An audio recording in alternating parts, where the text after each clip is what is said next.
جو ہے مبینہ دہشت گرد یا ملیٹنٹس ان کو سزائیں نہیں ہو پاتی. مظہر 1995 جولائی سے دسمبر تک 158 militant commanders M Q M کے جو ہے انکاؤنٹرز میں مارے گئے, اور ظاہر بات ہے اس کے بعد امن آیا, لیکن کیا یہ کاؤنٹر پروڈکٹیو نہیں ہوتا؟ یہی بحث نصر اللہ بابر صاحب اس وقت وفاقی وزیر داخلہ تھے.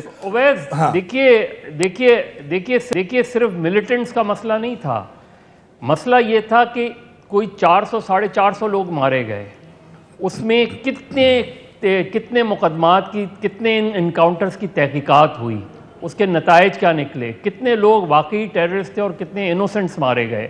اس کی اگر تحقیقات ہوتی تو آپ کو اندازہ ہوتا. اور پھر یہی مسئلہ ہے کہ ہماری جو ریاست ہے یا مختلف حکومتیں ہیں, چاہے وہ سویلین گورنمنٹس ہوں یا فوجی گورنمنٹس ہوں, ہم عارضی حل تلاش کرتے ہیں. صحیح ہے. یعنی عدالت کو بہتر نہیں کریں گے, پولیس کو بہتر نہیں کریں گے, پریزنز کو بہتر نہیں کریں گے, میں اس طرف ہی آتا ہوں. کیا ہوتا ہے کہ یہاں تک پہنچے. اب یہ اسٹیبلش ہو گیا, بولے اسٹیبلش ہو گیا کہ نقیب اللہ محسود اور ان کے ساتھیوں کو ماورائے عدالت قتل کیا گیا تھا. ان کے جو الزامات تھے یہی سوال کو لے کے میں, اس کے بعد کیا ہم کوئی تبدیلی صحیح ہے جو تبدیلی لے کر آئیں گے پورے سسٹم میں؟ مجھے نہیں لگتا. میں فواد حسین صاحب سے یہی سوال رکھوں گا کہ جو بات کر رہے تھے کہ اس سارے معاملات کے اندر جب بے گناہ افراد مارے جاتے ہیں اور ان کو ہمارے وزراء یا ہمارے اہلکار اگر کولیٹرل ڈیمیج بدقسمتی قرار دیتے ہیں تو پھر تو پورے سسٹم کا جو ہے وہ اچھاڑ پچھاڑ جو ہے وہ میں نظر آتی ہے کہ پورا کا پورا آوا ہی خراب ہے. جس طرح راجہ بشارہ صاحب نے اپنے بیانات میں کولیٹرل ڈیمیج کے لفظ داغے ہیں. ویسے دیکھیں یہ جو انکاؤنٹر کلنگز کا جو سارا ایشو ہے, اس نے یہ بڑا پیچیدہ اس لیے بھی ہے کیونکہ اس نے جو پورا معاشرہ ہے اس کی جو اقدار ہیں ان کو کنفیوز کر دیا ہے. اور کیونکہ ہمارے یہاں روایتی طور پر ریاست اتنی زیادہ طاقتور رہی ہے اور پاکستان میں جو ایک لائف ہے اس پہ ہر حوالے سے وہ حاوی رہی ہے, تو جو ایک ریاست کی جو سوچ ہے, ریاست کی جو اپروچ ہے, وہ لوگوں نے بہت حد تک انٹرنلائز بھی کر لی ہے. انکاؤنٹر کلنگز اس معاشرے میں لوگ ڈیفینڈ کرتے ہیں, کہتے ہیں جی کوئی ایسی بات نہیں ہے, دیکھیں وہ جو عادی مجرم ہے اس کو عدالتیں تو چھوڑ دیتی ہیں, تو پھر کیا کریں, چنانچہ مارنا تو پڑتا ہے. یہ وہ لاجک ہے. ان سے اگر کوئی بات کرے کہ جناب اگر آپ نے کسی کو ایک بار یہ رائٹ دے دیا کہ وہ جس کو دل کرے ماورائے عدالت قتل کر دے تو اس کو آپ کہاں پہ روک سکتے ہیں, لیکن یہاں تک یہ لاجک جاتی نہیں ہے. ویسے چنانچہ ریاست کا کوئی بھی مورا ہو, چاہے وہ پولیس کا شخص ہو, چاہے وہ بیوروکریسی کا ہو, چاہے وہ سیاستدان ہو, جب وہ اقتدار میں ہوتا ہے تو وہ یہ جسٹیفائی کرتا ہے کہ جناب یہ اس طریقے سے عادی مجرموں کو ہلاک کرنا جو ہے اس کے علاوہ کوئی چارہ نہیں ہے. وچ مینز کہ یہ جو لفظ ہے انکاؤنٹر کلنگز, اس کو ماورائے عدالت قتل, انکاؤنٹر کلنگز کے لفظ کو بھی ہم نے جو ہے وہ مین سٹریم میں ڈال کے اور ایکسیپٹ کر لیا ہے. اس لیے جب یہ کولیٹرل ڈیمیج کی بات کرتے ہیں اس دن راجہ بشارت صاحب, تو یہ بھی وہی تھنکنگ ہے جس کو وہ بٹرے کر رہے ہیں کہ یہ کیا ہوا, 2-3 اگر لوگ مارے گئے, انوسنٹ لوگ, معصوم لوگ مارے گئے تو چلو غلطی ہو گئی, لیکن کیا کریں, مجبوری ہے. یہ رویہ اتنا گہرا ہے ہمارے معاشرے میں کہ یہ 1-2 واقعات سے اکھڑنے والا نہیں ہے. صحیح ہے. افتخار صاحب, ہم نے ماضی کی دہائیوں میں بھی دیکھا کہ رانا مقبول صاحب تھے اور بہت سارے افسران تھے, پولیس افسران, ریاض بصرہ کی کبھی تلاش ہو رہی ہے, کبھی انکاؤنٹرز ہو رہے ہیں, پھر شہباز شریف صاحب کے زمانے میں, پھر model town, so on and so forth. آپ اس کو کس طرح دیکھ رہے ہیں کہ اس کو کس طرح ڈسکریج کیا جائے, اس پورے فینومنن کو, یہ جو خطرناک دیمک کی طرح چاٹ رہا ہے پورے سسٹم کو؟ دیکھیے جی, مسئلہ یہ ہے کہ جب بے نظیر بھٹو کی گورنمنٹ کو ڈیزالو کیا فاروق لغاری نے, اس کے اندر یہی پلی تو ون آف دی ایلیگیشن یہ تھا کہ انہوں نے جوڈیشل کلنگز بھی کروائی ہیں. میں فاروق لغاری کو ملا اور میں نے فاروق لغاری کو جب گورنمنٹ انہوں نے برطرف کر دی تو میں نے کہا فاروق لغاری صاحب کیا آپ پسند کریں گے کہ جو ایکسٹرا جوڈیشل کلنگ اس زمانے میں ہوئی ہیں اب ان پہ کارروائی کی جائے اور ان کا ریکارڈ عوام کے سامنے لایا جائے؟ تو ان کے پاس کوئی جواب نہیں تھا. اور یہ it was the one of the ground for the dissolution of the Benazir government. اور اس کے اندر افتخار بھائی ہمارا میڈیا بھی شامل ہے. صحیح ہے افتخار صاحب, میں وہ آپ کی بات کو ہی آگے کر رہا ہوں کہ وہ 20 ستمبر 1996 کا واقعہ مرتضیٰ بھٹو کا, اور اس کے بعد جب بے نظیر صاحبہ کا ایک اسٹیٹمنٹ تھا کہ ایک بھٹے کو مارنے کا, قتل کرنے کا, اس سے دوسرے بھٹو کو مارنے کے لیے یہ ٹیکٹک استعمال کی ہے, سازش ہے, اور فاروق لغاری نے میری کمر میں سراغ گھونپ دیا. صحیح ہے, آپ صحیح کہہ رہے ہیں فاروق لغاری سے, I'm saying it on the record that I asked Mr. فاروق لغاری, میں ان کی بہت احترام کرتا ہوں, میں نے پوچھا تھا کہ جو ایکسٹرا جوڈیشل کلنگ کا آپ نے الزام لگایا تو وقت آ گیا کہ ایکسٹرا جوڈیشل کلنگ کے کیسز کو اوپن کیا جائے اور لوگوں کو سزا دی جائے. بے نظیر نے تو نہیں کی ہوں گی نا, یا پھر ثابت کریں کہ بے نظیر کے احکامات تھے. نمبر 1. نمبر 2, ہمارا میڈیا خود ذمہ دار ہے. ہمارا میڈیا ان میں سے کئی قاتلوں کو قومی سطح پہ آج بھی ہیرو سمجھتا ہے. وہ لیکچر دیتے ہیں, وہ مضامین لکھتے ہیں, وہ کنونس کرتے ہیں, ہم ان کو انتہائی دانشور محفلوں میں بلاتے ہیں اور ان کی دانش کو انجوائے کرتے ہیں. بہت ہی جی. تیسری بات ہے کہ پولیس میں کوئی چیک اینڈ بیلنس نہیں ہے. اصولی طور پہ جب تک آپ چیک اینڈ بیلنس نہیں کریں گے یہی ہوگا. آپ کو رات کے وقت جاتے ہوئے کوئی گاڑی جو بظاہر پولیس کی گاڑی نظر آتی ہو اور 4 لوگ جو بظاہر پولیس کی وردی میں ہوں وہ آپ کو اٹھا کے اس گاڑی کے اندر پھینک دیں تو کوئی شخص بھی گواہی دینے کو نہیں آئے گا. بالکل صحیح ہے. اور اس کے بعد پھر آپ کے ساتھ کیا ہوگا, نہیں بات سنیں یہ کیا ہو کیا رہا ہے پلیز, اگر ہم اس کی تہ تک پہنچنا چاہتے ہیں, ورنہ تو گفتگو کا فائدہ کوئی نہیں. پولیس والے کو یہ اجازت کس نے دی ہے کہ وہ ASI سے کم لیول کا آدمی سڑک پہ کھڑا ہو کے آپ کو پوچھے, آپ کو روکے اور آپ کو انٹرسیپٹ کرے؟ دیکھیں قانون پولیس میں بھی ہے, ہم پولیس کے لاس پر بھی عمل درآمد کرانے میں ناکام رہے ہیں. افتخار صاحب میں آپ کی طرف پھر واپس آ رہا ہوں. یہ ڈسکشن بالکل صحیح کہہ رہے ہیں آپ. میں جنرل امجد شعیب صاحب سے پوچھ رہا ہوں کہ سر اکاؤنٹیبلٹی پھر اس کے کہیں مسنگ ہے, اور جو محافظ ہیں آپ کے ان کے اوپر ہی آپ جب ان کے اوپر اس طرح کے الزامات لگتے ہیں, جب وہ اس طرح کے جرائم میں مرتکب ہوتے ہیں تو پھر اعتماد کی جو ہے وہ ایروژن ہوتا ہے. بسم اللہ الرحمن الرحیم. دیکھیں بالکل ہوتا ہے. ابھی جیسے یہ سائیوال کا واقعہ ہوا, اس نے پوری قوم کو ہلا کے رکھ دیا. بچے دیکھ کے تو ساری دنیا کو ایک مطلب یہ کہ تکلیف دہ سین تھا وہ جو دیکھا. اب چیز یہ ہے کہ جیسے مظہر ابھی بات کر رہے تھے, مظہر عباس نے جو بات کی بڑی درست ہے کہ یہ کمپلیکس ایشو ہے. آپ نے کراچی میں بات کی کہ نقیب اللہ محسود والا قصہ, یہ اس سے پہلے مظہر نے جتنے بھی انکاؤنٹرز بتائی بالکل ہوئیں, اور یہی گینگ تھا جو مارتا رہا. آج دن تک پولیس کی اکاؤنٹیبلٹی ان معاملات میں نہیں ہوئی, اور اس کی بنیادی وجہ یہ ہے کہ چونکہ شواہد انہوں نے پیش کرنے ہیں, چالان انہوں نے بنانا ہے, ٹرائل انہوں نے کرانا ہے, تو وہ تو آپ سمجھیے کہ اس کے کیس میں کوئی نہ کوئی ایسا حکم ہوگا, ایسا رکھ دیا جائے گا کہ وہ انڈیویجول کو آگے آپ لے کے جا ہی نہیں سکتے. کیا جنرل صاحب وارنٹ ٹیرر کے بعد ان کو لائسنس ٹو کل ایک اور زیادہ مل گیا ہے؟ یہ پہلے سے ہے وارنٹ ٹیرر, تو اب میں ویسے کہہ رہا ہوں کہ اس کے بعد تو سسپیکٹڈ ملیٹنٹ. لیکن اب دیکھیں سر, سنیں میں آپ کنٹینیو کیجئے گا جنرل صاحب.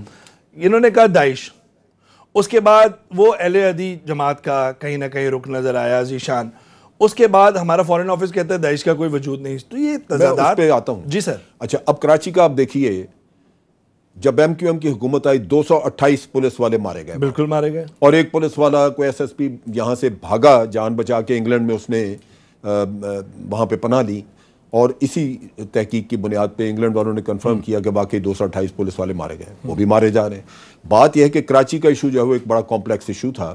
ولی بابر کے سارے گواہ مارے گئے, آپ نے دیکھا کسی کو سزا نہیں ہو سکی. یہ آخر کوئی لوگ تو تھے جو آپریٹ کر رہے تھے. امن آیا اگر کراچی میں تو کوئی لوگ تو ہوں گے جو دہشت گرد تھے یا جو ٹیررسٹ تھے یا جو بھی ایسے تھے, وہ مارے گئے. اصل تکلیف یہ ہے کہ جب ایک بھی بے گناہ مارا جاتا ہے اس کے لیے پوری ریاست جواب دہ ہے کہ اس بے گناہ کا مارا جانا جو ہے وہ آپ 10 بدماش چھوڑ دیں, 10 ٹیررسٹ چھوڑ جائیں, لیکن ایک بے گناہ مارا جانا. اب جہاں ذیشان کا تعلق ہے, میں سر ذیشان پہ آتا ہوں. میں فہد صاحب, یہ جو ابھی جنرل صاحب نے پوائنٹ ریز کیا کہ آپ کا احتساب, تو یہ احتسابی عمل میں تو ہمیں کافی سخم نظر آ رہے ہیں. اسٹیٹمنٹس کے بعد بھی بیچارے خلیل کی فیملی, پھر ذیشان کی ماں کہہ رہی ہے کہ کلبھوشن جادو کو آپ جب پکڑ سکتے ہیں زندہ تو میرے بچے کو نہیں پکڑ سکتے اگر دہشت گردی تھا. تو یہ اکاؤنٹیبلٹی کا مسئلہ بہت زیادہ ہے.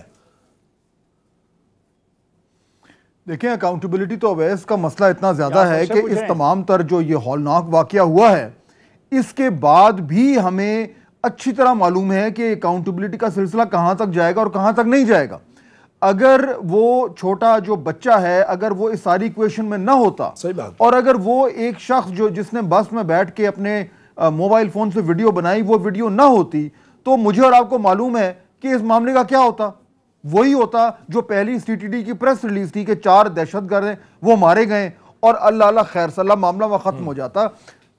ہمیں یہ بھی معلوم ہے کہ کتنے ایسے واقعات ہوتے ہیں جن کی کسی کو کانوں کان خبر نہیں ہوتی. یہ تو بائی چانس وہ ایک ایسی چیز نکل آئی جس پہ شور مچ گیا ہے. اس میں بھی اب آپ دیکھیں کہ جن لوگوں نے وہ گولیاں چلائیں وہ تو پکڑے گئے ہیں, لیکن کیا آپ مجھے بتائیں کہ اس طرح کا آپریشن جس کے بارے میں کہا جا رہا ہے کہ اتنا کمپلیکس آپریشن تھا اور اتنے عرصے سے ان کو ٹیل کیا جا رہا تھا اور اس طرح کی انٹیلیجنس رپورٹس تھیں وغیرہ وغیرہ, اتنا کمپلیکس آپریشن جو ہے اس میں صرف وہ 5 یا 6 لوگ تھے جنہوں نے گولیاں ماری.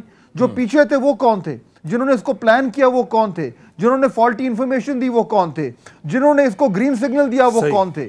جنہوں نے فائنل یہ کہا کہ جناب یہ آپریشن ہمارا ہے وہ کون تھے؟ ان کے ساتھ کیا ہو رہا ہے؟ صحیح ہے, ٹرانسفر, پوسٹنگ, دیٹس اٹ, ختم کہانی. تو یہ تو مجھے اور آپ کو بھی معلوم ہے کہ معاملہ یہاں تک آگے یہ بھی غنیمت ہے. مظہر یہ جو آئی واش ہوتا ہے اور ایک بالکل جیسے آپ دھول چٹانے والی بات ہوتی ہے اور وہی لگ رہا ہے معاملہ. بنیادی اصلاحات, بنیادی نظام میں تبدیلیاں اس کی کوئی بات نہیں کر رہا. اور جس طرح یہ کہ اگر کہہ رہے ہیں کہ 100% انٹیلیجنس بیسڈ آپریشن تھا تو بھائی کہیں نہ کہیں تو رسپانسبلٹی کا دائرہ آگے بڑھانا چاہیے نا تاکہ لوگوں کو اعتماد کی فضا بحال ہو لوگوں میں. دیکھیں اویس اس کیس میں اس کیس پر آنے سے پہلے تھوڑا سا میں آپ کو بتا دوں. دیکھیے ابھی جو جنرل صاحب نے بات کی 228 پولیس آفیسر, کیا ان 228 پولیس آفیسر کی کسی ایک آفیسر کی کلنگ کی کوئی انکوائری ہوئی, کوئی انویسٹیگیشن ہوئی؟ ہم جنرلائز چیزیں جب کر لیتے ہیں آپ کو پتہ چلے گا کہ اس میں شاید لیاری گینگ بھی ملوث تھا, اس میں پیپلز پارٹی شہید بھٹو والے بھی ملوث تھے, اس میں MQM بھی ملوث تھی. تو تحقیقات ہی نہیں ہوتی, چاہے پولیس کے ہاتھوں کوئی مارا جائے یا پولیس والا کسی کے ہاتھوں مارا جائے, وہ انویسٹیگیشن نہیں ہوتی. تو ایک تو فالٹ یہ ہے. دیکھیے اس ساہیوال کیس میں جو انٹیلیجنس ہے وہاں سے خرابی شروع ہوتی ہے. کیا ذیشان کرمنل تھا, کسی ٹیررسٹ ایکٹیویٹیز میں انوالوڈ تھا؟ صرف اگر یہ اب تک اسٹیبلش ہوا ہے کہ جی داعش سے اس کا لنک اس لحاظ سے اسٹیبلش ہوا کہ جی ایک آدمی جو مارا گیا اس سے اس کی آڈیو بات ہوئی تھی, اس سے اس کا کہیں بھی ابھی تک کرمنل ریکارڈ نہیں پتہ چلتا. تو انٹیلیجنس جو تھی, ہاں صحیح ہے. میں وہ جنرل صاحب کچھ ایڈ کرنا چاہ رہے ہیں, پھر میں بریک پہ لوں گا, پھر افتخار صاحب سے اس پورے معاملات کی کہ کس طرح اس معاملے کو حل کی طرف لے کے جائے. بات تو کمپلیٹ کر لینے. ہاں بات کریں کمپلیٹ کریں آپ. جی دیکھیے میں صرف ایک یہ بات کہہ رہا ہوں کہ اگر ذیشان اپنے گھر میں رہ رہا تھا مسلسل, ذیشان کی جو گاڑی استعمال ہو رہی تھی وہ ادھر ہی موجود تھی, تو کیا ذیشان گھر سے گرفتار نہیں ہو سکتا تھا؟ یہ کیسی انٹیلیجنس نیٹ ورکنگ ہے کہ جس میں ایک آدمی اپنے گھر پہ رہ رہا ہے اور وہ اگر کسی اس کا کہیں لنک بنتا ہے تو اسے وہاں سے نہیں پک کیا جاتا. پھر جہاں اس میں بہت واضح طور پہ ہے کہ بچوں کو نکال کے مارا گیا ہے, تو اس کا مطلب یہ کہ یہ انکاؤنٹر تو کہیں سے اسٹیبلش ہی نہیں ہو رہا. بچے نکالے گئے, اس کے بعد 30-35 گولیاں ماری گئی ہیں. تو یہ کولڈ بلڈڈ مرڈر, اور ذیشان کی طرف سے کہیں ریزسٹنس نہیں نظر آ رہی. صحیح ہے, بالکل جو ایڈیشنل چیف سیکرٹری کہہ رہے ہیں, ہوم سیکرٹری کہہ رہے ہیں, وہ بھی یہ کہہ رہے ہیں کہ اسلحہ کہیں گاڑی سے نہیں ملا. تو اتنی فالٹی انفارمیشن پہ آپ نے یہ آپریشن کیا ہے, یہ نہ انکاؤنٹر ہے ناظرین, ایک چھوٹا سا, نہ یہ انٹیلیجنس بیسڈ آپریشن ہے, کولڈ بلڈڈ مرڈر ہے, یہ صرف کولڈ بلڈڈ مرڈر ہے. چھوٹا سا ایک بریک کے بعد جب آئیں گے تو افتخار صاحب اور جل صاحب سے سوال رکھیں گے کہ کولیٹرل ڈیمیج جس کا چرچا رہا ہے بیانات کے اندر, اس کے اندر کتنا سسٹم کا کولیٹرل ڈیمیج ہوا ہے, اعتماد کا کولیٹرل ڈیمیج کتنا ہوا ہے, اور پھر فہد اور مظہر سے پوچھیں گے کہ سیاسی جو کولیٹرل ڈیمیج ہے اس کی قیمت کیا عثمان بزدار صاحب کو ادا کرنی پڑے گی. ایک چھوٹا سا بریک کے بعد حاضر ہوتے ہیں.